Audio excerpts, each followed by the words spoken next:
Late 90s, right? You lived in the Chicagoland area. We did. We lived up in Wilmette. Welcome home. Good to be back. Rather than start with what Red Ventures does, I want to start with how Red Ventures is in the world. And there's a lot of places to start.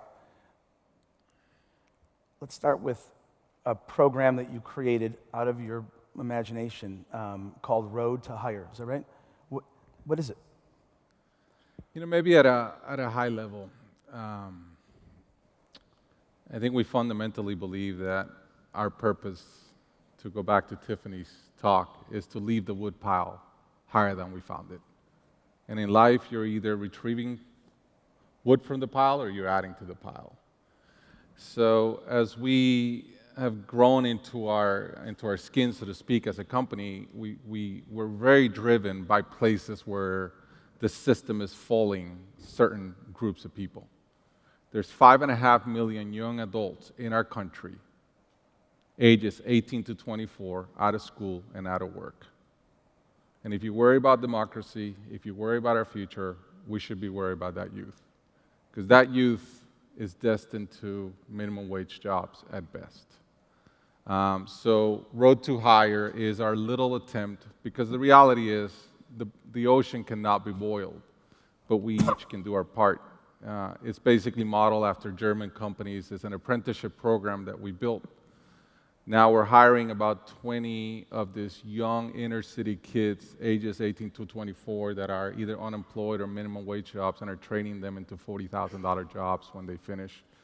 But we're building it in a way that we're going to add a lot of other companies into the platform. So it's a nonprofit that we run inside of our company, but we're doing it to try to start a movement. And you don't just teach them job skills, you're teaching them life skills. First day, you teach them how to shake a hand, how to get dressed, how to behave.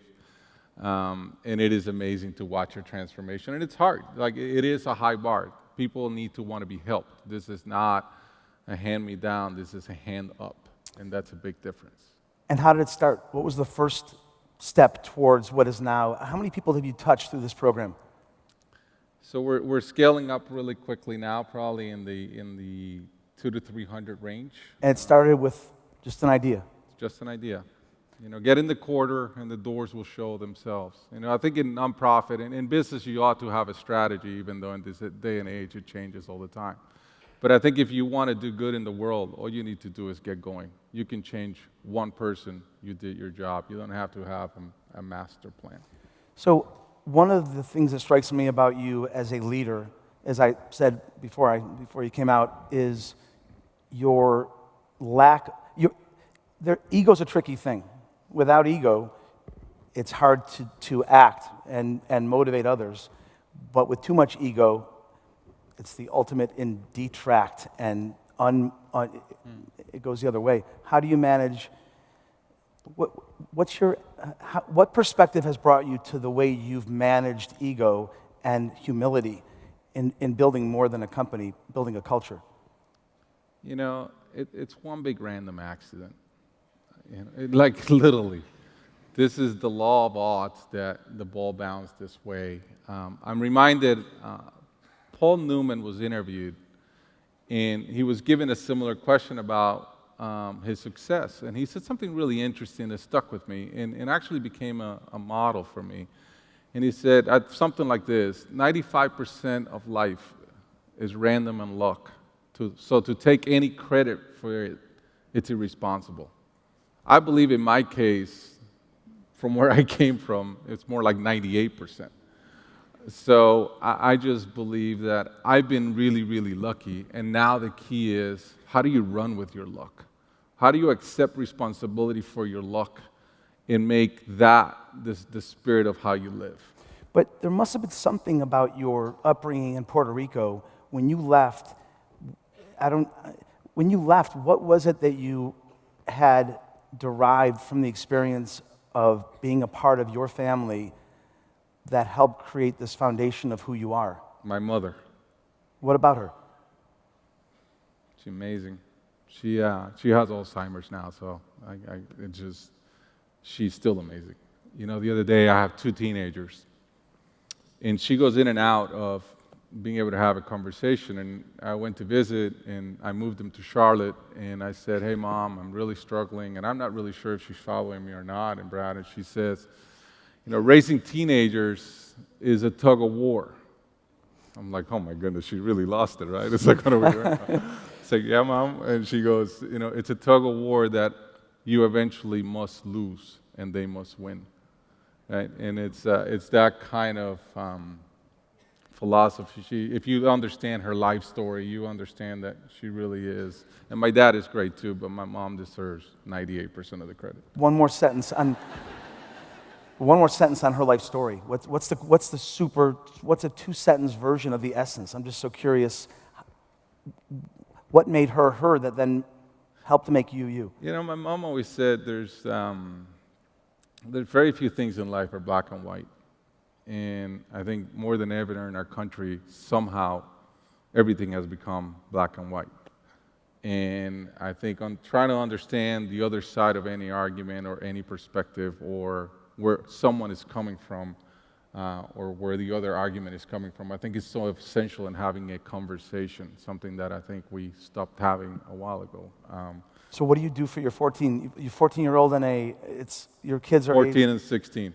Oh, so good. So they're both, I thought it was 14 and younger. So 14 and 16. What do you say to them when they say, I'm too busy, or they don't take the time to listen? Is your theory they're listening even though they're not listening? You hope so, right? It's hard. Teenagers are hard. So we got one of each. So then, picking up on one of the threads from your mom, looking at every side of every story, failure has been something you talk a lot about. Yeah. Because you've been a creator you're 17 years into Red Ventures, right? Right. Talk about failure. Failure? Failure. Value or failure? Failure. I have a lot of that. I was born severely pigeon-toed. And it wasn't until in the teenage years that I fixed my pigeon toe. So my whole life, I almost felt like I was some level of deformity, which was great because, it kind of taught me that, one, if I can fix that, I can fix anything. But it also taught me how to fight and how to compete and how to drive. When we started Red Ventures, our first year, we raised $2 million from friends.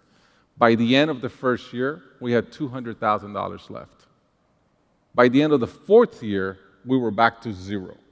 So we had worked for 4 years, 80 hours a week, nonstop, and we literally had zero to show. And I never told my wife, so she keeps spending money like we're making money, right? So I still taste my blood once in a while. And what I worry about now with this temporary success we've had is that people forget what it really took and what it really takes every day not to become the disrupted. And how do you remind them? What's one? I am relentless. Reminding them about the fact that how hard it is, how much to appreciate where you are, or is it about? What do you say to have somebody who hasn't experienced that journey try to experience the abstractness of the journey? You have to model it. I don't think you can't talk about something if you're not willing to live it. I think also you have to, how do you create a burning platform when there's not one? How do you do it in a way that engages people and their souls and their spirit? And, a lot of our, we talk about our purpose being our success is what gives us the privilege to pay it forward. So all our nonprofits run inside of our company, and it's really what's binding our culture. So we've actually almost made that our purpose, therefore we must continue to be successful so that we can continue to pay it forward. And that's why we don't want to go public. So, which is one of the fascinating things in a world of loud announcements and proclamations about excellence and valuation and stuff, your humility and execution over flashiness and publicity is remarkably admirable. What's the reaction to it internally? Do people appreciate the discipline? We're not for everybody. So you have to be attracted to our mindset. So I think a culture is thousands and thousands of decisions that get made over many years. It's not what you say it is. So you have to live your culture, and people that come in are either going to buy in or buy out.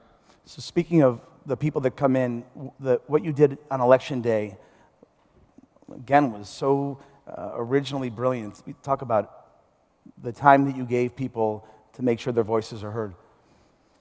You know, in North Carolina has gotten hijacked by the far right, and I'm fairly apolitical, but I don't believe that, you know, our system was created to have one voice. So voting laws, everything got rigged so that, you know, the poor can't vote. And the labor laws in North Carolina are such that for non-exempt employees, you don't get paid to go vote. So we basically gave everybody the time to go vote. And how many companies, did other companies copy that? I know you put the call out saying this is an idea that we're acting on, others should act. You know, less than you would think. I think, you know, courage is easy to talk about, not that easy to model. When I heard that you were on that plane, I think I cried inside, and then there was something about you that led me to cry joyfully. Thank you. So walk us through you in that experience. I highly recommend it.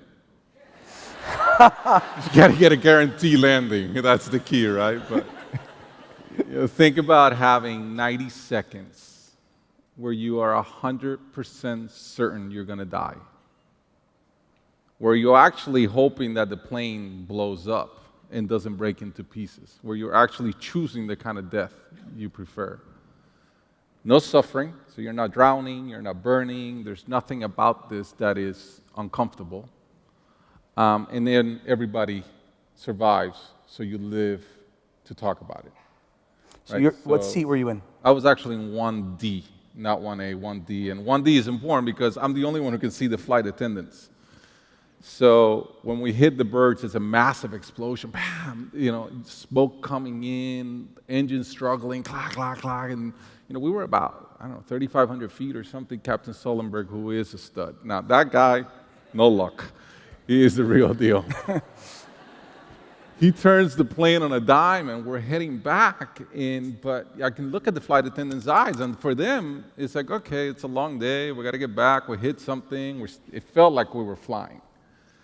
And then the quick story is, with about 90 seconds, 3 things happen at the same time, which is he lines up the plane with the Hudson River. And having been to New York many, many times, there's no runway at the end of the Hudson River, right? It's kind of odd. And then he turns off the struggling sound. So you're hearing clear. Yeah. The plane itself is in duress. All they're doing, the interesting thing is that's the actual audio. And think about, a pilot is trained to be a checklist person. They solve complicated problems, A through Z, don't miss a step. And at one point in that decision, when he calls the tower, he calls LaGuardia and says, you can't land. He calls Teterboro, he says, I can't make it. He calls Teterboro and says, I can't make it. He says, I'm going in the water. And the tower says, can you repeat what you said? And he was done with protocols. He's like, I'm solving a complex problem now, not a complicated problem. I got to land this thing somewhere. And he's like, so another pilot from another plane was the one who said he's going in the water. So I love that he was a rebel. I love that he went completely rogue on the tower. And then the third thing he did after he turned the engine, which, by the way, being up there in that big cylinder with no sound, it's pretty spectacular in the irony of it. And then he said 3 words, the only words that he said to anybody, which was brace for impact. And brace for impact in airline speak means we ain't landing in a runway. The reason I learned that is I looked at the flight attendants and their eyes kind of like blew up, right? So that's when you knew life is over. And then what? What were you thinking to yourself? Do you have a clear recollection of those thoughts?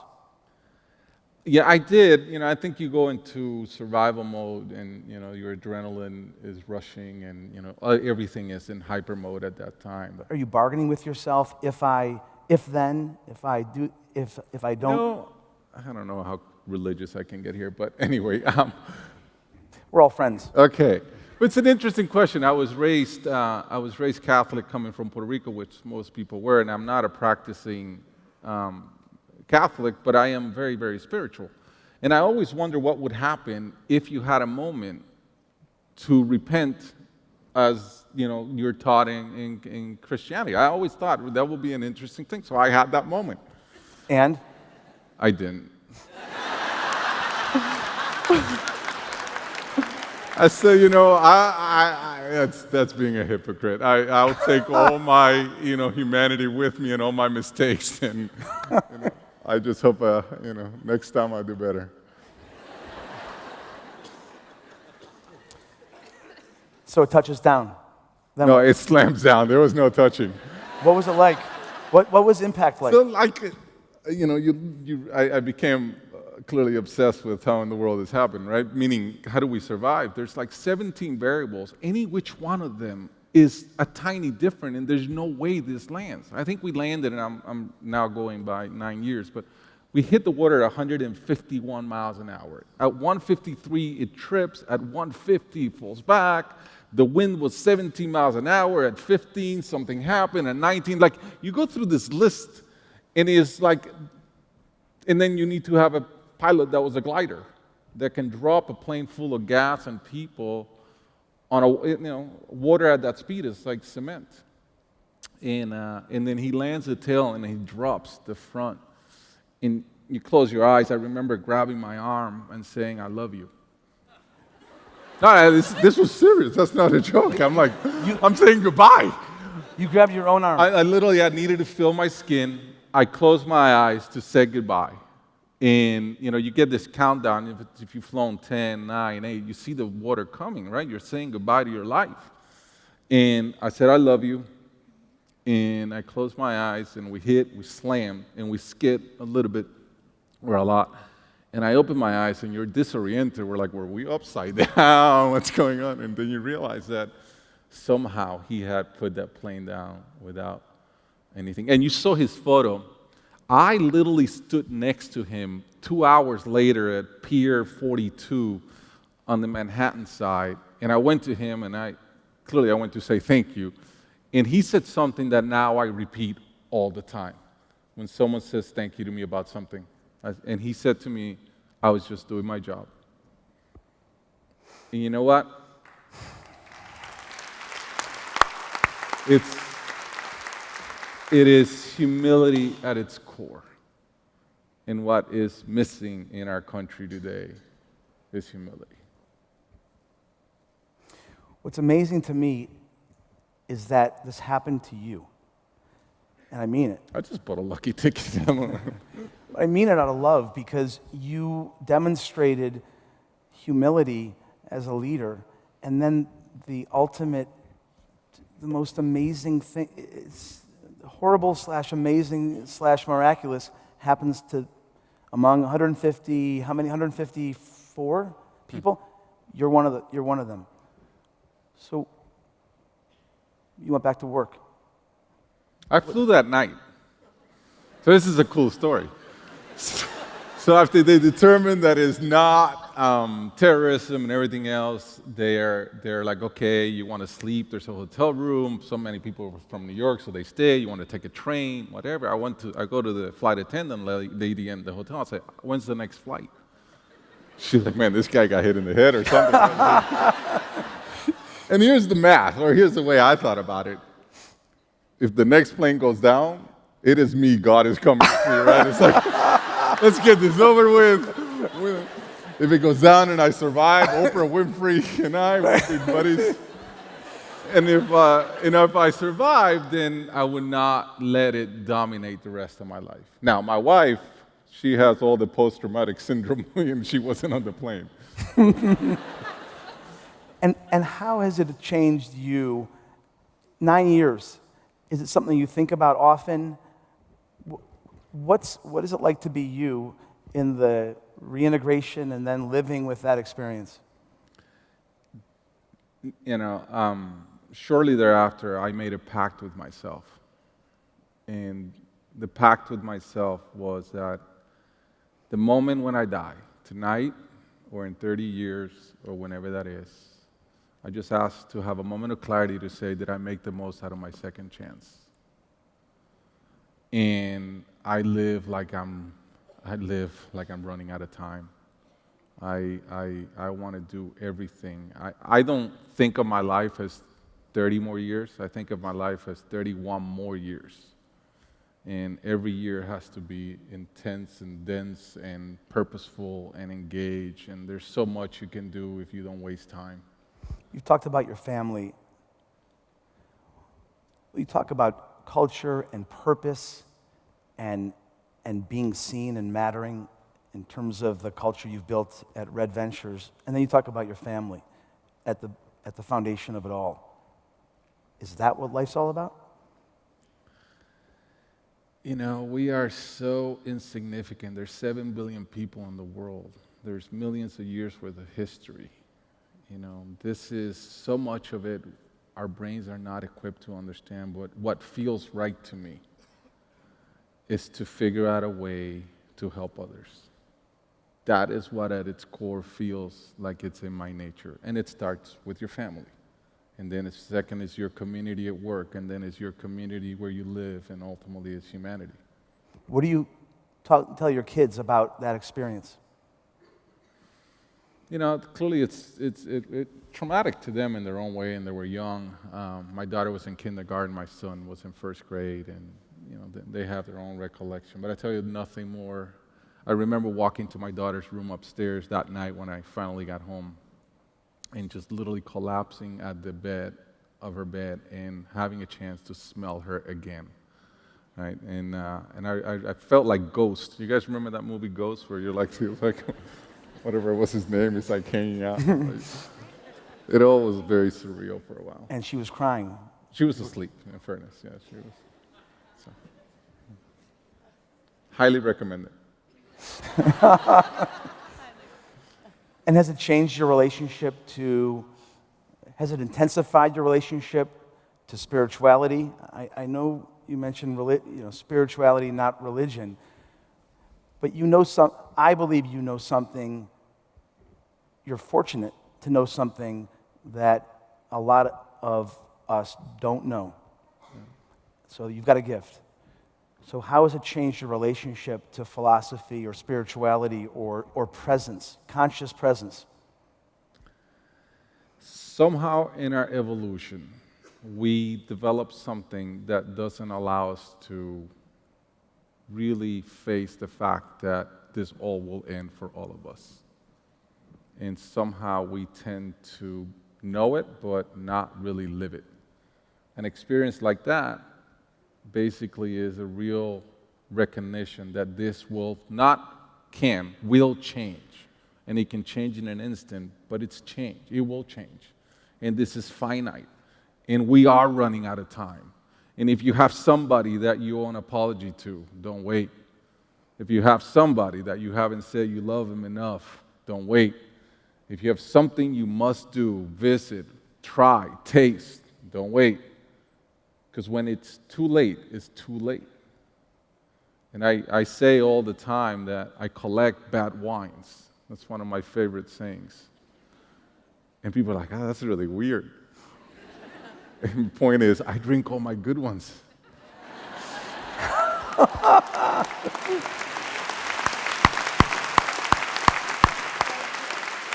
But that's the way to live life, right? If you go through life and don't waste a chance to have the experience you want to have, and do it now and say it now, be courageous. You know, courage is nothing else that when you see fear, you go right through it. You don't have to be brave. And so much of life we don't do out of fear. I love you as a friend, It's mutual. This is amazing what this guy has built. Let's give him a round. I'm like, holy cow. That's not, thank you, but I wanted to end it by saying I love you as a friend, but I also love you as a human being. And I love you for sharing your story with us. Ric Elias.